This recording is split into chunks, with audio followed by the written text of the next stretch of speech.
자, 우리 오늘 주기도문 4장입니다. 4장. 강의는 5번째인데 강의는 4장입니다. 자, 우리 대주제 오늘 주제 한번 읽읍시다. 시작. 오늘 우리에게 일용할 양식을 주옵시고. 네 번째 선언입니다. 네 번째 선언. 네 번째 선언은 오늘 우리에게 일용할 양식을 주라는 우리의 생존의 첫 번째 구함입니다. 우리가 세 가지 선언을 앞에서 했던 세 가지 선언은 하나님과 우리의 관계에서 구함이었고, 오늘 또 이제 네 번째부터 시작되는 6번째까지는 우리의 일상에서, 우리의 삶의 영역에서 육적인 부분까지도 하나님 앞에 구하는 그런 부분으로 기록되어져 있죠. 자, 우리가 오늘 조금 강의가 그리 길지 않을 겁니다. 늘 그렇게 말하지만 오늘도 양식에 대해서, 일용할 양식에 대해서, 또 우리가 어떤 양식을 어떻게 구해야 하는지, 왜 우리가 이러한 일용할 양식까지도 하나님 앞에 구해야 하는지 한번 살펴봤으면 좋겠어요. 먼저 보기 전에 우리가 이제 이 일용할 양식에 대한 모든 것을 들어가기 전에 전제해야 될 게 하나 있어요. 이 강구에는 반드시 이 일용할 양식의 근본적으로 누구에게서부터 비롯되는지를 이 선언 자체에 이 강구 자체가 그걸 내포하고 있다는 거예요. 양식의 근원이 누구인가에 대해서 우리가 그것을 마음의 중심에 딱 잡고 있어야지만 이 강구가 나올 수가 있어요. 누구를 향해 내가 누구와 함께 있을 때에 이 양식을 공급받을 수 있는지. 그래서 첫 번째는 양식의 근원입니다. 우리 창세기 1장 29절에서 30절 기록된 거 우리 한번 읽읍시다. 시작. 하나님이 이르시되 온 지면에 씨 맺는 모든 채소와 씨가 진 열매를 맺는 모든 나무를 너희에게 주노니 너희의 먹을거리가 되리라. 또 땅의 짐승과 하늘의 모든 새와 생명이 있어 땅에 있는 모든 것에게는 내가 먹을거리를 먹을거리로 주노라 하시니 그대로 되니라. 아멘. 창조의 피조물을 지으신 목적 중에 한 가지를 굉장히 정확하고 직설적으로 표현하고 있어요. 인간에게 먹을거리가 되게 하기 위해서 식물과 동물을 창조했다는 그 목적성을 분명히 기록하죠. 먹을거리가 되게 하리라. 너에게 먹을거리로 주노라. 다스림과 하나님 앞에 우리가 이 인간으로 창조되어져서 다스림의 권세를 받은 것에 그 중에 정말 중요한 목적이 무엇이냐면 우리의 일용할 양식에 대한 문제였어요. 먹는 문제. 이 일용할 양식을 주옵시고라는 이 본문 구절을 우리가 영적 양식으로 이렇게 가지고 많이 이렇게 얘기를 합니다. 그런데 사실상 이 주기도문의 일용할 양식에 대한 이 양식의 개념은 영적 양식의 개념보다는 사실상 육적 양식의 표현으로 봐야 된다는 사실. 우리가 이런 기록들을 찾아보고 주기도문에 대한 이런 주석이나 또 이런 것을 찾아봐도 대부분 다 이 영의 양식을 보기보다는 육의 양식을 놓고 이것에 대해서 해석하는 걸 많이 찾아볼 수가 있어요. 그리고 우리가 그러면 영적 양식은 무엇입니까? 라고 물을 수 있는데 그게 바로 오늘이 아닌 다음 번째 선언에서 그 영적 양식에 대한 강구가 들어가 있어요. 그래서 오늘 이 양식은 우리는 육적 양식의 관점에서 우리가 하나님이 우리에게 먹을 거를 주는 그 육적 공급자 되시는, 육적 양식의 공급자 되시는 그 하나님 앞에서 육의 양식을 가지고 한번 나눠봤으면 좋겠어요. 모든 공급의 근원이 창조주 하나님이라는 사실이에요. 그러니까 우리의 이 육의 양식을 하나님 앞에 구하는 기도가 왜 주님 가르치신 그 완전한 기도 속에 포함되어야 하냐면, 주님이 왜 그걸 가르치셨냐면 결국에는 하나님을 바라보고 하나님 앞에 구해야지만 우리가 이것을 먹을 수 있다는 거예요. 먹을 수 있다는 거. 또한 이것을 먹음에 있어서 우리 뒷부분에 보겠지만 그 최초 공급자에 대한 그 개념을 우리가 알지 못하고 그분에 대한 인지를 하지 못하고 먹고 마신다면 우리의 먹고 마심이 그분을 향한 감사와 찬양이 될 수 없다는 거죠. 그래서 우리는 최초 공급자이신 하나님, 그 양식의 근원 되신 유일한 하나님을 우리가 인지하고 그분이 누구이신지 우리가 그분 앞에 구하고 있는지를 먼저 우리가 점검해야 된다는 거예요. 자, 우리 고린도후서 3장 5절 한번 읽읍시다. 시작. 그리고 우리에게 선한 것 같이 스스로 만족하시니 우리의 만족은 오직 하나님으로부터 나느니라. 우리 인생의 만족이 어디서부터 와요? 하나님으로부터 온다 그러죠. 그러니까 근본적으로 우리에게 제공하시는 분이 하나님이신 거예요. 그렇기 때문에 그분의 제공하신 그분 존재 자체가 이미 우리에게 만족이 되는 거죠. 그래서 공급자이신 하나님을 우리는 이 기도를 통해서 끊임없이 기억하고 생각하면서 그분 앞에 그 이 주기도문의 기도 때마다 나의 공급자의 하나님, 유일한 공급자 하나님을 떠올려야 된다는 거죠. 그분을 경험해야 되고 함께 그 마음을 느껴야 된다. 그리고 두 번째는 그분이 어떤 분이시냐면 공급만 하시는 것이 아니라 그 공급의 근본적인 이유는 우리를 돌보심에 있다는 거예요. 돌보심. 자, 밑에 우리 말씀 에베소서 1장 11절 시작. 그 모든 백성이 생명을 이으려고 보물로 먹을 것들을 바꿨더니 지금도 음식을 구하는 나는 비쳐나오니 여호와여 나를 돌보시오. 미안해요. 예레미야에 갑니다. 여기서 보면 이스라엘에 특히 예레미야는 북이스라엘의 선지자였죠. 그 이스라엘의 전쟁과 기근의 상황을 바라보면서 지은 그 성경이 적은 기록한 성경이 예레미야의 기록이 예레미야가예요. 근데 이들에게 무엇이 끊어졌냐면 하나님의 돌보심이 끊어졌는데 돌보심이 끊어졌을 때 이들이 무슨 행위를 하냐면 자신들이 가지고 있는 보물을 팔기 시작합니다. 한 줌의 양식을 얻기 위해서. 당장 먹을 그 한 줌의 양식을 얻기 위해서 정말 가지고 있는 금은보화를 팔기 시작해요. 아무리 많은 물질을 가지고 있다고 해도 그게 자신이 오늘 생존할 수 있는 양식이 될 수 없다는 거죠. 그러니까 하나님의 돌보심에 가장 원초적인 것이 먹는 거예요. 하나님의 돌보심에 하나님도 분명히 그걸 우리가 그런 존재라는 걸 알고 계신다는 거죠. 원초적으로 먹는 게 해결이 되어지지 않으면 우리가 생존할 수 없다는 걸 알고 계세요. 하나님 그렇게 창조하셨거든. 그래서 하나님 앞에 하나님의 돌보심을 잃어버린 백성들이 가장 먼저 겪는 원초적인 고난이 뭐냐면 먹는 고난이에요. 굶는 고난. 먹을 수 없게 되는 거죠. 그래서 그들이 자신의 이 북이스라엘의 멸망 가운데 그들에게서 나타난 최악의 행위가 뭐였는 줄 아세요? 부모가 자식을 잡아먹는 행위였어요. 먹을 거리가 도저히 없어서 흉년이 와버리고 땅이 완전히 메말라버린 그 상황, 땅이 완전히 갈라져버린 그 상황에서 그들이 어떤 행위를 하냐면 결국에는 마지막 죽음의 순간까지 먹는 문제 때문에 슬퍼하고 애통해하고 자식을 잡아먹는 그런 천륜을 거스르는 짓까지도 서슴없이 인간이 행하더라는 거예요. 하나님 앞에 육적 양식을 구하는 것은 하나님의 돌보심을 간구하는 거예요. 하나님 나를 돌보아 주십시오. 하나님의 돌보심이 없으면 내가 생존할 수가 없습니다. 라는 고백이에요. 그래서 우리가 이 주기도문에 이걸 그냥 단순히 저는 영적인 개념을 너무 좋아해요. 찾는 거. 그런데 이 육의 양식의 구함을 단순히 영적 양식을 구하는 개념으로 들어갈 것이 아니라 하나님의 우리와의 직접적인 우리의 삶의 직결적으로 하나님과의 관계가 얼마나 중요한지를 하나님과 우리의 관계가 단순히 영적 관계를 말함이 아니라 우리의 생존에 직결되어져 있는 관계라는 사실을 우리가 기억해야 된다는 거예요. 그분의 돌보심이 한순간이라도 우리 가운데서 딱 사라지는 순간 우리는 무슨 짓을 저지른다고요?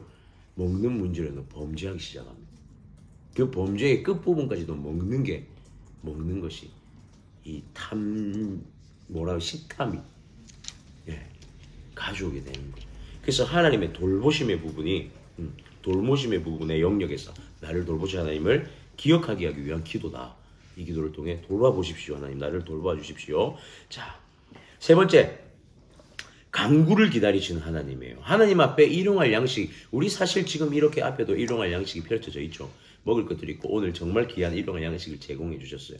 근데 너무 감사한 게 저는 오늘 실제로 원래 이 제공을 안 해주셨으면 조금 강의를 진짜 빨리 마치고 뭐를 좀 사오든 시켜서도 먹고 싶었어요. 같이. 그래서 하나님이 우리에게 베푸시는 그 은혜가 얼마나 큰지 좀 느껴보는 시간 가지려고 했는데 얼마나 감사한지 이 타이밍에 정말 귀한 양식을 제공해 주고 박수 한번 주시죠. 하나님이 위대하십니다. 자, 우리가 간구를 기다리시는 하나님. 밑에 말씀 한번 읽을까요? 시편 105편 시작. 그들이 구한즉 매출하기를 가져오시고 또 하늘의 양식으로 그들을 만족하게 하셨다. 광야에 나갔죠. 이들이 애굽에서 떠나고 나서 이스라엘이 출애굽한 이후에 하나님 앞에 양식에 대해서 구하기 시작합니다. 근데 처음에 양식을 구함이 아니라 불평이었죠. 배가 고픕니다. 먹을 게 없습니다. 만나를 주셨어요. 근데 이스라엘의 불평이 끝났을까요? 아니죠. 애굽에서 먹었던 고기가 생각나기 시작하는 거예요. 인간이 참 신기합니다. 배가 부르면 또 다른 먹을 거 생각합니다. 우리는 맛있는 밥을 먹고 이제 뭘 생각해죠? 후식을 생각하죠. 후식을 먹고 나면 다음날 뭘 먹을지 고민합니다. 인간이 참 신기해요. 그래서 이스라엘 백성들이 또다시 나는 고기가 필요합니다 라고 얘기해요. 우리를 왜 애굽에서 건져냈습니까? 그곳에서 마늘과 고기를 얼마나 많이 먹을 수 있었는데.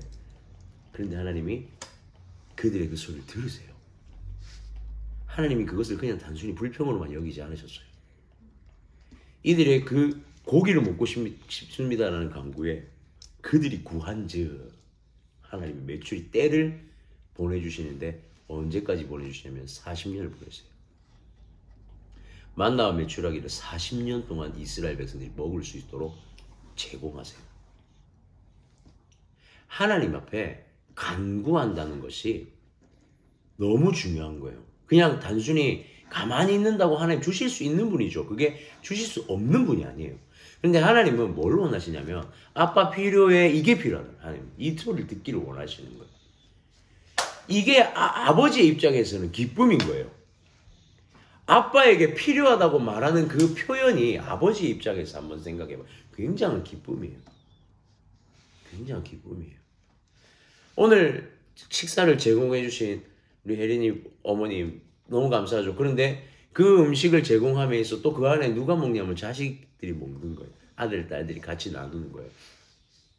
부모님의 입장에서 또 아들, 딸이 있는 이 공동체 안에서 식사를 나누는 거. 우리가 나중에 그것에 감사합니다라고 또 한마디 인사할 때 그 부모님의, 그 집사님의 기쁨은 또 얼마나 클지 한번 생각해. 그게 아버지의 마음이에요. 그게 부모님의 마음이에요. 그러니까 하나님은 자녀된 우리가 하나님 앞에 필요합니다 라고 말하기를 원하세요. 필요합니다, 하나님. 어찌 보면 굉장히 단순한 행위예요. 너무 당연한 행위고. 그러면 반대로 왜 이 돌보시고 또 간구하시는 하나님이 우리가 꼭 기억해야 되냐? 우리가 안 한다는 거예요. 우리에게 주어진 게 당연하다고 생각해요. 왜 우리가 이 창조주 하나님과 돌보시는 하나님, 우리 공급자이신 하나님, 그리고 왜 간구하기를 기다리시는 하나님에 대해서 기도해야 되냐면 우리가 잘 안 하더라는 거예요. 식기도할 때 정말 하나님 앞에 감사함으로 기도하세요. 저는 가끔 형식적으로 할 때 있어요. 아니 왜 없겠어요? 배가 너무 고프거나 머리에 잡생각이 있거나 빨리 먹을 때 있어요 그냥. 근데 이 강의를 준비하면서 문득 그런 생각이 들어요. 아, 하나님은 그 한 끼의 식사를 우리가 먹는 것에도 하나님 앞에 감사하기를 원하고 또 우리가 그 양식이 필요할 때는 간구하기를 원하시는구나. 하나님 너무 신기한 게 사역을 하다 보면 치킨 한 마리가 정말 먹고 싶을 때가 있어요. 근데 치킨 한 마리 먹을 여건이 안 될 상황이 있어요. 한 번씩 정말 뜬금없이. 근데 하나님 좀 먹고 싶습니다 라고 기도할 때 정말 신기한 게 이런 기도 들어주시나 싶을 정도로 하나님이 응답하실 때가 있어요. 정말로. 우리 하나님은 뭔가 대단한 큰 계획을 가지고 계신 분이고 섭리하신 분이지만 자녀와 부모의 관계로서의 하나님은 정말 1차원적인 하나님이세요. 굉장히 1차원적인 하나님이시더라고요. 우리가 내뱉는 이 말 한마디 한마디를 굉장히 신중하게 생각하시고 또 중요하게 생각하시고 응답하시는 하나님이세요. 그렇기 때문에 우리가 하나님 앞에 간구하는 하나님을 향해 구하는 기도가 반드시 필요하다. 좀 어린아이 같은 마음으로 하나님 앞에 구했으면 좋겠어요. 때로는 좀 우리가 어린아이 같은 마음으로 아버지께 1차원적으로 구하는 그런 기도가 필요해요. 그걸 통해서 우리는 하나님을 가까이 계시는 아버지로 경험하니까. 그래서 우리는 오늘 양식의 근원에 대해서 사실은 먼저 기억하고 먼저 점검하고 가야 돼요. 단순히 일용할 양식을 주십시오라고 고백하기보다 내가 얻을 수 있는, 내가 이것을 맛볼 수 있는, 내가 이것을 누릴 수 있는 모든 그 근원이 하나님 되십니다라는 그 고백이 먼저 우리 이 일용할 양식을 주옵시고에 담겨져 있다는 거. 그걸 기억하면서 나갔으면 좋겠습니다. 자, 또 넘어가 봅시다. 오늘 주시는 양식이에요. 우리에게 일용할 양식을 주시는데 오늘 우리에게 일용할 양식을 주세요라고 하나님 구하죠. 오늘의 양식을 구합니다. 양식은요 매일 필요해요. 우리는 하루에 몇 끼를 먹죠? 그냥 정상적으로 먹는다면 세 끼를 먹어요. 세 끼 중에 한 끼를 굶으면 어떻게 되죠? 배고파요. 두 끼를 굶으면 어떻게 되죠? 예민해요. 좋아요. 여기 배고프고 당연한 거고 이제 예민해요까지 갔어. 하루를 다 굶었다. 죽어요. 하나는데. 혜린아, 갈수 없어. 3일 금식을 했다고 생각해봐. 어떤 상태가 될까? 먹는 거에 굉장히 중요한. 해봤거든요. 저희 간디. 진짜 머릿속에 먹는 생각밖에 안 들어요. 진짜. 아무것도. 그냥 뭐 먹지 끝나면. 진짜. 진짜 그게 정상이에요. 근데 거기서 한 20일, 40일 금식 기도하시는 분들 있죠. 그때부터 목숨 걸고 가는 거죠. 진짜. 그때는 생각이라는 게 없어요. 그냥 이렇게 돼 있대요, 시체. 진짜. 오늘 하루 종일 굶고 3시 반에 밥 먹은 우리 하루 어때? 굶는 시간. 그러니까 지금 굶는 시간이 어때? 2시라는 거예요? 뭐 그런 시간이 어때? 안 먹고 있는 시간. 끝나고 밥 먹으니까 그 기단. 그렇지. 하루 종일 이제 먹을 거 생각하는 거야. 근데 끝나고 맛있는 거 먹어야지. 가서 나중에 저녁을 먹을 거야. 소망까지. 사람이 되게 신기해요. 매일 먹는 그 한 끼 식사, 점심시간에 뭐 먹을지가 제일 고민돼요. 매일 똑같은 사무실에서 똑같은 식사를 하러 나가야 이제 더 이상 먹을 데가 없어. 5년을 교회에 있다 보니까 먹을 데가 없어요. 점심 먹는 게 제일 힘듭니다. 사람은 매일 한 끼 식사에 굉장히 예민한 존재예요. 매일 먹어야 돼요. 그런데 하나님은 그 매일의 끼니를 매일 먹어야 하고 매 순간 먹어야 할 그 끼니를 세심하게 고민하시는 분이세요. 말씀 한번 읽을까요? 열왕기상 시작. 그 시냇물을 마시라. 내가 까마귀들에게 명령하여 거기서 너를 먹이게 하리라. 저는 이 말씀을 보면서 물론 이 말씀에는 굉장히 중요한 영적 의미들도 있고요. 이 말씀 전체의 내용에는. 그런데 하나님이 되게 신기한 게 엘리야가 갈멜산에서 850명 아세라와 바알 제사장들과의 전투 후에 승리하고 그러나 승리 후에 이사벨의 핍박에 의해서 또 쫓아옴에 의해서 도망가죠. 하나님이 그 나무 아래에 딱 걸터 앉은 엘리야에게 첫 번째로 행하시는 장면이 까마귀에게 먹이를 물어 밥을 먹이는 행위였어요. 생각해봤어요. 방금 전쟁에서 이기고 방금 영적 전쟁에서 850명과의 싸움에서 이겼어요. 그에게 주어진 결과물이 뭐냐면 이세벨에게 쫓겨나서 도망치고 있는 상황. 도망자가 됐어요. 절망하죠. 힘이 없죠. 내가 지금 왜 여기 있지? 소명의식이 상실되어질 수도 있어요. 근데 하나님은 거기서 엘리야에게 정신 차려라. 영적으로 네가 채워줘야 돼. 기도해라. 엎드려라. 까마귀 밥을 먹여요. 까마귀 통해서. 하나님 아세요. 예민함을 해결할 수 있는 최선의 방법은 밥을 먹이는 거예요. 너무 중요한 거예요. 너무 중요해요. 우리가 왜 신앙생활할 때 한 끼의 식사의 교제가 신앙생활 가운데 너무 중요한 이유가 단순히 그 안에서 많은 대화를 나눈 음식을 먹는다는 게 그만큼 중요한 거예요.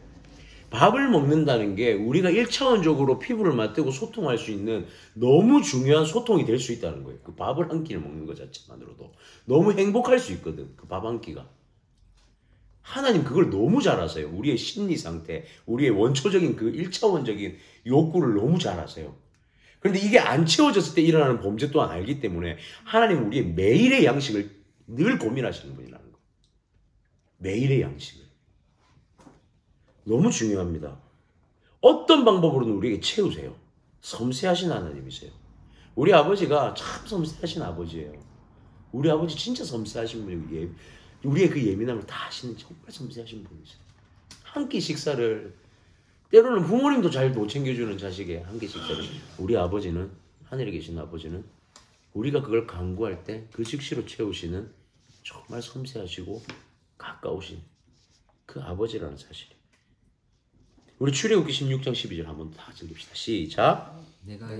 자손의 원망함을 들었노라. 그들에게 말하여 이르기를 너희가 해질 때는 고기를 먹고 아침에는 떡으로 배부르니 내가 여호와 너희 하나님인 줄 알리라 하라. 설명이 필요 없죠? 봐봐요. 해질 때는 고기를 먹고 아침에는 떡으로 배부르리니 하루의 끼니를 다 해결해 주시겠다는 약속이죠. 하루의 끼니를 섬세하게 다 해결해 주세요. 아침, 점심, 저녁을 다 해결해 주시는 거죠. 하루의 식량을. 하나님 그만큼 우리의 그 삶에서 함께 우리의 삶의 일거수일투족에 함께하고 계시는 분이세요. 그게 너무 중요한 것 같아요. 우리가 육적인 구함을 하나님 앞에 하지 않으면 안 됩니다. 육의 구함이 너무 중요해요. 근데 물론 우리가 기도를 할 때 뭐 어떻게 기도를 했는데 어떻게 기도 얘기를 하지만 기도할 때 육적인 구함 필요합니다. 근데 그 중심이 어딨냐의 문제예요. 지금 그 중심이 처음 봤던 근원이 어디인가에부터 그 중심을 잡고 그리고 우리 육적인 삶에서 안위하시는 하나님을 경험하기 위해서라도 우리는 기도해야 돼요. 육의 양식을. 구하는 기도를. 그래서 이 기도를 통해 오늘 주시는 그 양식을 놓고 하나님 앞에 구함을 통해서 우리는 오늘의 하나님을 경험하는 거예요. 오늘의 하나님. 매 순간 먹이시는 하나님께 구함을 통해서 매 순간마다 느껴지는 하나님을 경험하는 거예요. 그래서 일용할 양식의 구함은 매일 하나님을 경험하고 싶습니다라는 우리의 신앙의 고백이기도 하다는 것을 기억해야 된다. 자, 그리고 이제 큰 2번 넘어갑시다. 일용할 양식이에요. 일용할 양식. 오늘의 양식과 일용할 양식은 좀 다른 부분이에요. 일용할 양식이라는 것은 요건 이제 우리가 이 양식에 조금 더 2차원적, 3차원적인 하나님을 향한 마음으로 좀 넘어갈 필요가 있어요. 자, 인간의 욕심에 대한 거예요. 욕심에 대한 거. 왜 하나님은 그럼 오늘 먹을 것을 매일 주시는데 내일 먹을 것, 모레 먹을 것을 쌓아두게 하시지 않고 왜 일용할, 오늘 취할 양식만 주시는가? 이게 너무 중요해요. 제가 강의할 때 그 얘기를 했나요? 그 우리 뜻이 하늘에 있어 땅에서 이루어진 이 부분 할 때 겸손히 섬기가 혹시 물질에 대해서 혹시 그때 내가 얘기를 했나요? 했었나? 기억이 잘 안 나네. 근데 우리 제자 훈련하는 애들도 이걸 하다 보니까 제자 훈련하는 애들한테 그 부분을 나눴거든요. 물질에 대해서 어떻게 생각해요? 우리에게 주어진 하나님이 우리에게 주시는 물질의 이 양에 대해서 어떻게 생각하세요? 돈 좋습니다. 물질의 양에 대해서. 양? 이런 사람도 있죠. 봐봐요. 일용할 양식을 주신다고 하는데 일용할이 아니라 1년치를 주시는 사람들도 있잖아요. 하루에 1년치를 버는 사람들도 있어요. 그죠? 물론 세상적으로 살아가면서 많은 돈을 취하는 그런 사람들이 있지만 우리 그리스도인의 입장에서 한번 봅시다. 이 많은 돈을 주는 이유가 뭘까요? 하나님이. 상기라고. 그렇지. 아주 단순해요. 그 주시는 모든 물질을 내 입에 다 넣으라고 주시는 게 아니에요. 그렇잖아요. 우리 11조 얘기 이제 나눠서 알잖아요. 멜기세덱 사건에서 아브라함이 11조 한 사건. 중동에서의 9개 부족의 중동전쟁을 해서 롯의 가정이 다 끌려갔을 때에 315명의 전사를 데리고 가서 싸워서 롯의 가정과 물질과 또한 전리품을 잔뜩 끌고 나와요. 전쟁에 승리하고. 오는 길에 멜기세덱과 소돔왕을 만나죠. 근데 멜기세덱이 그래요. 네 어깨에 힘 좀 빼라. 하나님이 주신 것이다. 그제서야 아브라함이 깨닫고 멜기세덱이 11조를 드립니다. 그리고 나머지 10분의 9의 전리품을 어떻게 하죠? 어떻게 했죠? 청년들 줬어요. 그렇지. 함께 전투에 임했던 315명의 청년들에게 나눠요. 10분의 9를. 나는 하나도 갖지 않겠습니다. 나는 이 전리품 중에 단 하나도 갖지 않겠습니다 했던 그게 11조이고 그게 하나님께 드릴 수 있는 섬김이고 헌신이었어요. 왜 하나님이 그러면 그건 일용할 양식을 주신다는 개념이에요. 단순히 우리에게 오늘 먹을 것만 주신다는 게 아니라 우리에게 주어진 모든 것에 오늘의 것에 만족하라는 거예요. 욕심을 가지지 말고 오늘 먹을 것이 넘친다면 이것을 어떻게 오늘 먹을 것이 없는 자들을 향해 나누어서 함께 오늘의 것을 먹을 수 있기를 원하시는 하나님의 마음이 이 일용할 양식에 대한 기도 속에 포함되어 있다는 거예요. 10계명에서 제5계명에서 10계명까지의 개념을 제가 혹시 기억날지 모르겠어요. 혹시 기억 한번 더듬어 보세요. 근본적으로 6계명부터 10계명까지의 이스라엘에게 이 계명들을 주신 하나님의 근본적인 목적이 뭐라고 했죠? 혹시 기억나요? 한 두 글자예요. 한 단어. 아주 중요한. 생존이에요. 섬이라고 할래지. 섬. 섬이라고 할래. 생존이에요. 인간의 기본적 생존이에요. 무슨 문제가 일어나냐면 6계명 뭐죠? 살인하지 그렇죠. 살인하지 마. 7계명, 하지 말라. 8계명, 하지 말라. 9계명, 거짓 증거하지 말라. 10계명. 자, 봐봐요. 이것 중에 한 가지 사건이 일어나면 이스라엘 백성이 광야를 살아가는 과정에서 천막 생활을 하죠. 이들에게 먹을 것은 일용할 양식밖에 없고 그 가정에 생존할 수 있는 매일매일의 일용할 것으로만 살아가요. 그들은. 그 가운데 살인사건이 일어나거나 간음의 사건이 일어나거나 그 가운데 도적질이 일어나거나 이웃에게서 탐내는 사건이 일어나면 무슨 문제가 생기냐면 한쪽이 가지면 한쪽은 반드시 죽게 돼 있어요. 한쪽이 취하는 순간 한쪽은 어떻게 돼요? 한쪽은 무너집니다. 광야 생활이라는 게 그랬어요. 40년의 광야 생활이. 그래서 하나님이 10계명에서 이 마지막 5개의 계명, 부모를 공경하지 말, 부모를 공경하라는 앞에 있는 하나님께 경외한 거 똑같은 개념이고 그 이유로 주신 5개의 계명은 기본적인 우리가 지켜서 이곳에 생존해야 할 법칙으로 주신 거예요. 그래서 만나 또한 마찬가지였어요. 많이 거두지 말라는 거예요. 단순히 많이 거두는 게 아니라 내가 많이 거두어서 누군가가 먹지 못하면 안 된다는 거예요. 매일 나에게 주신 것에 만족하고 욕심을 가지지 않고 경계하면서 하늘의 가치만 돋고 살아가라는 거예요. 하늘의 가치만 놓고.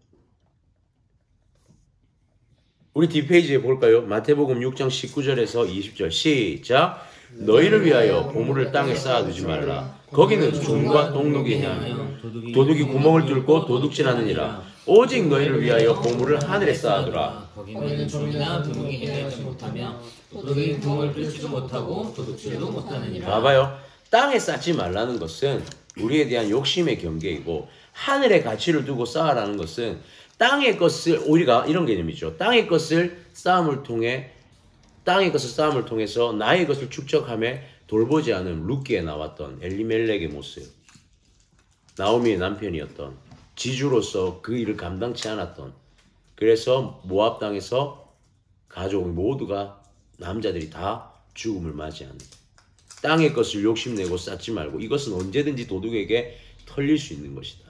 이 말은 뭐냐면 내가 그 물질에 계속 정신이 팔려 있으면 마땅히 행해야 할 하나님의 일을 하지 못하는 거예요.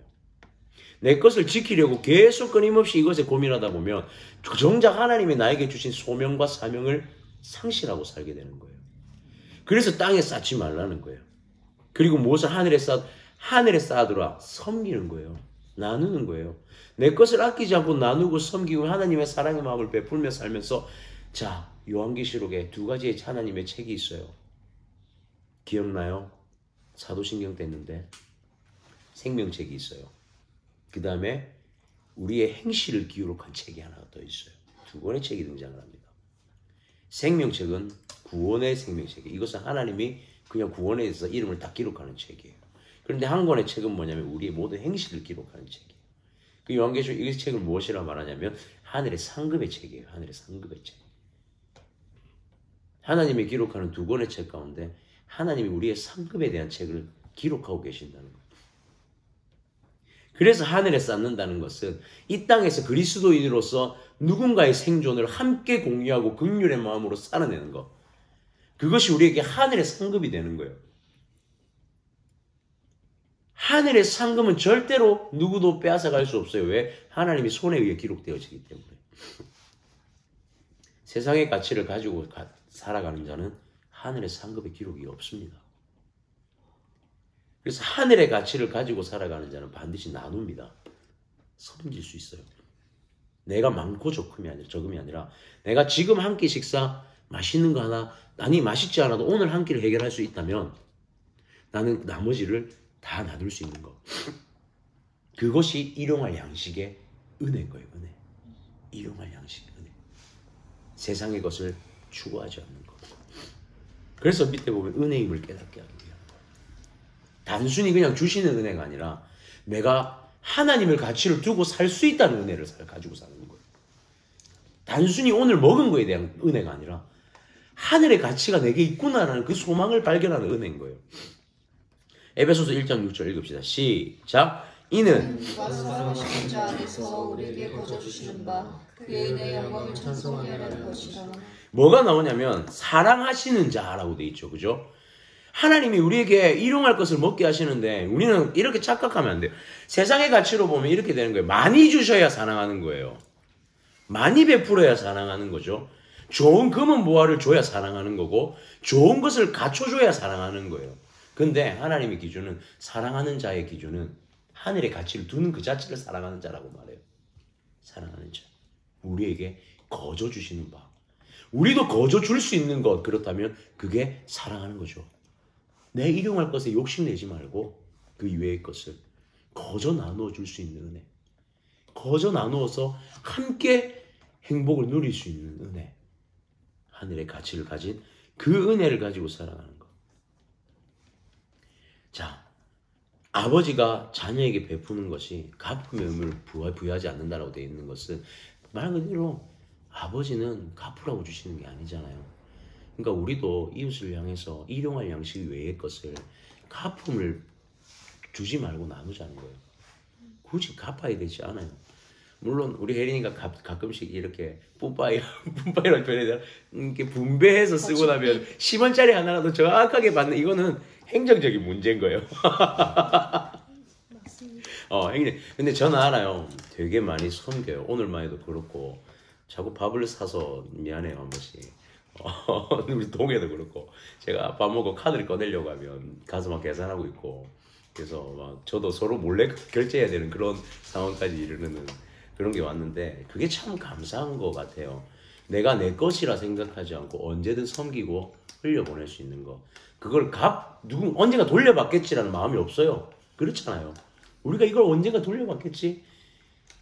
그런 거 없잖아요. 또 주시면 섬기고 헌신하는 거고. 그 마음을 주시는 그게 은혜라는 거예요. 그 마음이 있는 것 자체가 은혜인 거예요. 그래서 일용할 양식이 우리에게 하나님을 향한 일용할 양식의 간구가 필요하다는 거예요. 그 간구를 통해 하나님의 그 은혜를 누리는 거, 기쁨을 누리는 거. 자, 또 한 가지가 뭐냐면 일용할 양식은 하나님의 테스트예요. 테스트. 이건 너무 중요한 테스트예요. 우리의 인생은 전부 테스트 가운데 놓여 있어요. 하나님의. 뭐 100점짜리, 80점짜리 이런 걸 하시려는 테스트가 아니에요. 우리가 단순히 생각하는 시험 몇 점짜리 테스트를 하시는 게 아니라 하나님이 하시는 테스트는 우리가 다른 것으로 빠지지 않게 하기 위한 테스트예요. 경각심에 대한 테스트. 그걸 기억해야 돼요. 단순히 막 진짜 점수 매겨가지고 이 점수를 가지고 순위 매기는 그런 테스트는 하나님 하지 않으세요. 경각심의 테스트예요. 경각심의 테스트. 자, 출애굽기 16장 1절 시작. 그때 여호와께서 모세에게 이르시되 보라 내가 너희를 위하여 하늘에서 양식을 이같이 내리시니 백성이 나가서 일용할 것을 날마다 거둘 것이라. 이같이 하여 그들이 내 율법을 준행하나 아니하나 내가 시험하리라. 율법을 준행하나 아니하나 시험하리라. 율법의 근본적 가치가 뭐예요?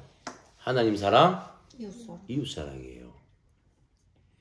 이거 줍는 거 하나로 무엇에 경각심을 갖게 하냐면 하나님 율법의 기준을 기억하고 있는지 안 하는지. 하나님 참 신기해요. 제가 이걸 보면서 만나 하나 줍는 것 가지고 하나님 이걸 테스트라고 말씀하세요. 그 말은 만나 하나 줍는 그게 너무 중요하다는 거예요.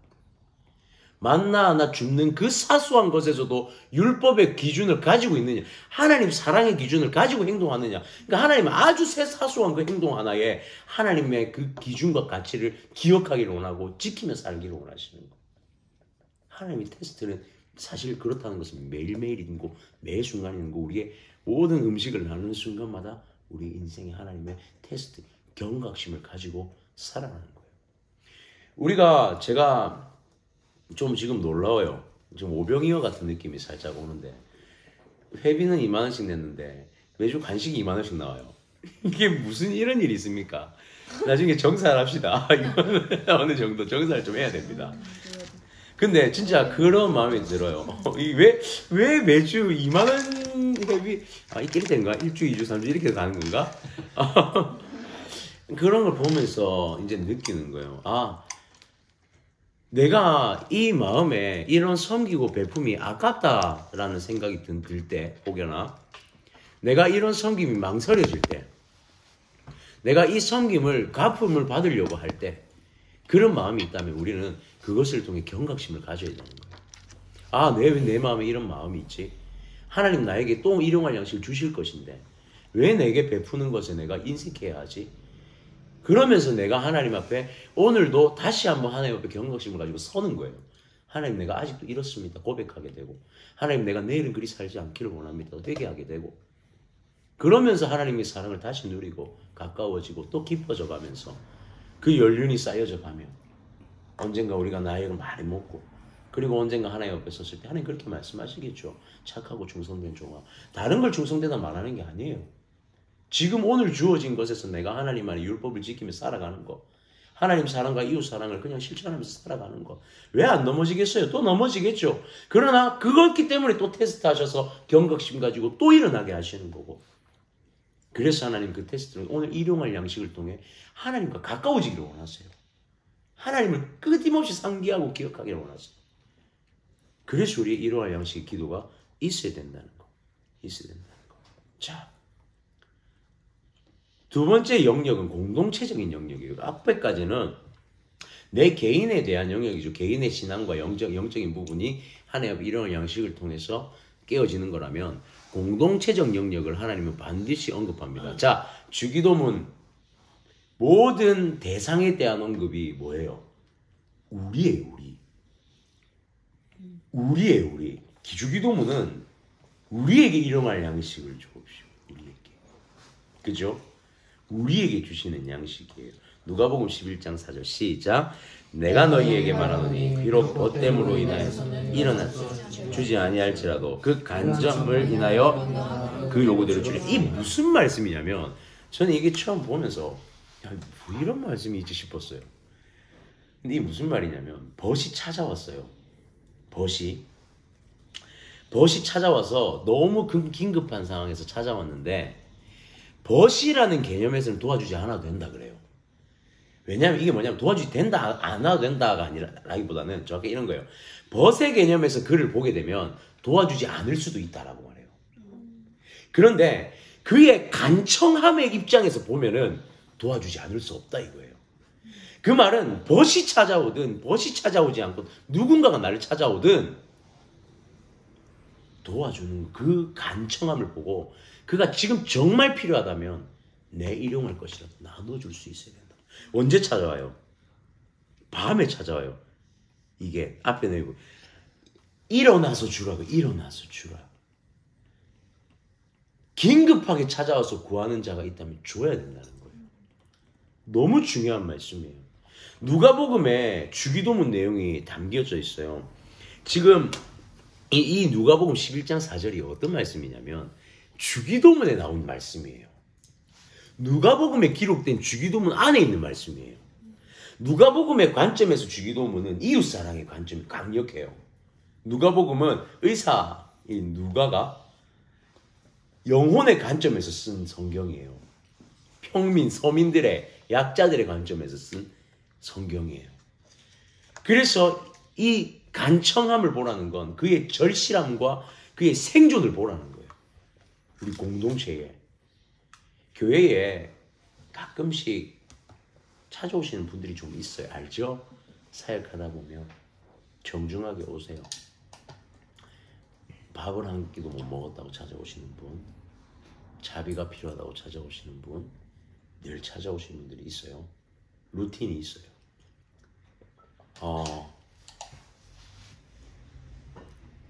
이런 한간에 이런 말들도 있었어요. 계속 주면 버릇된다. 왜 멀쩡한 사실을 가지고 일을 하지 않느냐. 그런데 당장 먹을 게 필요해서 온 거잖아요. 그 뒤에 거 생각하기 전에 지금 당장 배가 고파서 왔잖아요. 만약에 그 말을 전한다 하더라도 밥 한 끼는 먹여서 말할 수 있는 거고 밥 한 끼 먹을 돈을 지어주면서 말해야 되는 거지. 왜 사지멀쩡한데 그렇게 삽니까? 라고 말하는 건 하나님 기준이 아니라는 거예요. 그가 찾아와서 간청함이 있다는 거. 지금 당장 너무 배가 고픈 거예요. 오죽했으면 찾아왔겠어요. 있다면 꺼내서 나눠야죠. 꺼내서 나눠야죠. 많은 돈을 줄 수 없지만 그래도 우리가 함께 식사할 수 있는 돈 정도는 우리가 나눌 수 있잖아요. 그게 교회잖아요. 그게 교회. 그게 공동체 아니에요. 그냥 성도 가운데 정말 필요한 자가 있으면 아끼지 않고 나눌 수 있는 거 아닙니까? 갚지 않아도 그냥 빌려주는 게 줄 수 있는 거고, 있다면요. 여력이 된다면. 그거만 하는 거예요. 그의 간청함을 봐라. 그의 간청, 그의 간절함을 한번 봐라. 얼마나 필요함이 왔겠느냐. 초대교회는 그렇게 살았어요. 하나님이 주신 내 것을 내 것이라 여기지 않았어요.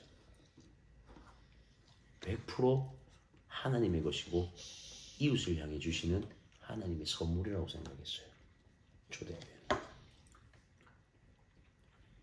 그리고 그들에게는 어떤 마음이 있었냐면 내가 이웃을 향해 섬기는 게 하나님을 향해 섬기는 거다라고 생각을 했어요. 내가 이웃을 향해 섬기는 게 하나님을 위한 섬깁니다.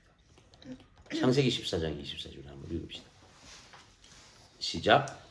아브라함이 소돔왕에게 이르되 천지의 주제이시오 지극히 높으신 하나님 여호와께 내가 손을 들어 맹세하노니 내 말이 내가 아브라함으로 지루하게 하였다 하여 내게 속한 것을 싫어하게 하여 들에 뜬 하나도 내가 가지지 아니하리라.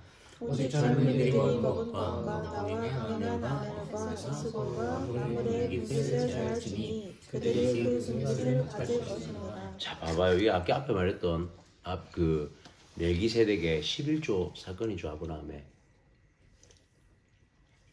이것을 나눌 수 있었던 아브라함의 중심은 내가 하나님께 드립니다 였어요. 단순히 이 청년들에게, 젊은이들에게 준 게 아니라 하나님께 드립니다라는 고백으로 다 나눈 거예요. 이웃을 향한 섬김은 하나님께 드리는 거예요. 왜 우리가 아깝냐면 사람에게 준다고 생각하니까 아까워요. 근데 정말 하나님을 사랑하면 이걸 하나님께 다시 돌려드리는 거라면 우리가 아까울 게 없는 거죠. 아까울 수가 없어요. 하나님 거라고 인정하는 자는. 하나님 거니까. 원래 있는 곳으로 돌아가는 거예요. 원래 있는 곳으로 흘려보내는 거예요. 사역을 하면서 한 가지 결단이 있습니다. 제가 교회에서 사역하면서 받는 사례는 제 생존을 위해서도 사용해요. 그런데 제가 우리 작은 예배 팀에서 사역하는 그 사례비는 이번에 우리가 해서 봐서 알겠지만 제가 경비를 제외하고는 경비로 공적으로 나간 돈을 제외하고는 우리 예산으로 전부 다 편입시켰습니다. 함께 가서 사역을 하든 혼자 가서 사역을 하든. 왜냐하면 저는 그게 하나님 앞에 제 나름대로 흘려보냄이라고 생각해요. 1차적으로는 이게 우리가 또 사역에 쓰인다는 것은 우리의 사역을 통해 누군가 영혼에게 흘러가는 돈이 되는 거잖아요. 그렇죠? 사역비가 되는 거잖아요. 그리고 제가 이번에 우리 동희가 이 영상을 볼지 모르겠지만 제가 우리 동희 또 아버님 수술 때문에 우리는 회계 정리를 한번 회계 그 나눈 걸 한번 해야 돼. 흘려보냈어요. 한 10만 원을 해서 이렇게 좀 우리가 흘려보냈어요. 아깝지 않잖아요. 그런 거 우리 하나님 거니까 하나님께로 드리는 마음으로. 지난번에 우리 미자립교회 영도에 있는 한 교회로 10만 원을 또 우리가 후원을 했습니다. 이제 갓 개척한 교회에. 그런 거예요. 어찌 보면 열심히 사역해서 번 소득이잖아요. 소득.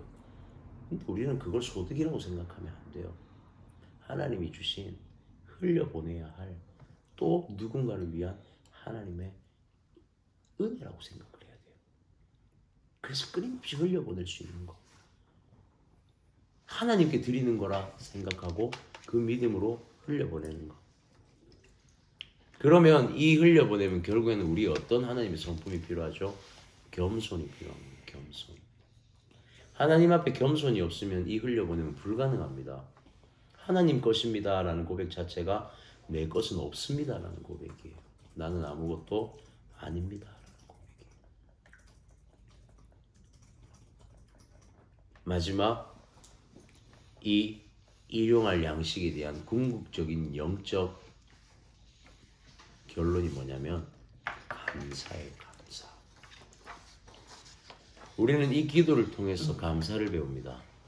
우리는 이 기도를 통해서 감사를 고백하게 되고 우리는 이 기도를 통해서 매일에 주시는 하나님의 은혜에 감사함을 표하며 살아야 돼요. 감사를 표하는 것 정말 어렵습니다. 감사 표하고 사는, 감사를 고백하는 참 어렵죠. 그래서 더 경각심을 가져야 되는 것 같아요. 하나님 앞에 베푸시는 은혜에 우리가 만족해야 됩니다.